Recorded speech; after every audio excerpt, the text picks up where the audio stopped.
Harmony H50 from the early 1950s. It was originally equipped with a P13 pickup, which is long gone. There's actually a hole right underneath there, a rather large hole, you've probably seen them. That it came with, the location of the pots was there, jack over here. It's a spruce top, solid spruce top, and maple body. And then you have your standard poplar neck.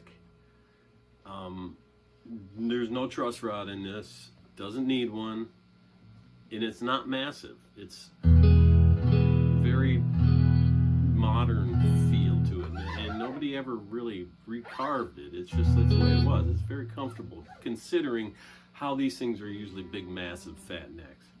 So when I got it, the fretboard had to be replaced. So I put on a new walnut fretboard with 12-inch radius, Jescar 47104 frets. We got your new bone nut 1 11/16, new vintage style tuners.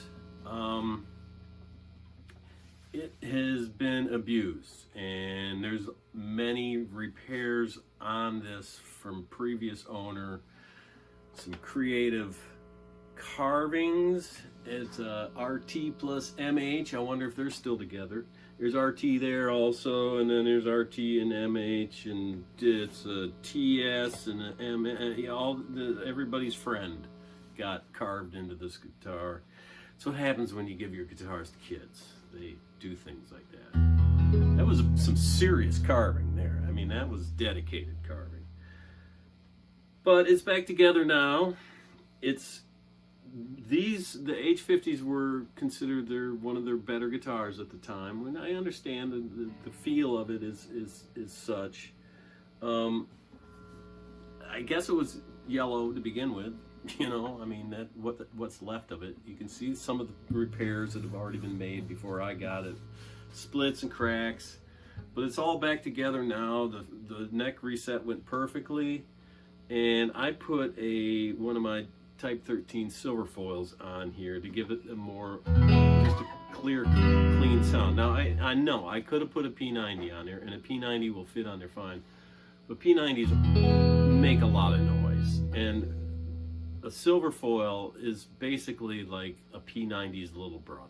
It's the same range, the same tonal range, but it doesn't have that gritty grunt that a P90 has when you crank it up, and that's not what you do with these guitars. You're not going to be playing mountain licks on this guitar. You just want a nice clear sound. And remember, they used P13s, P90s back in there for jazz because that's all they had.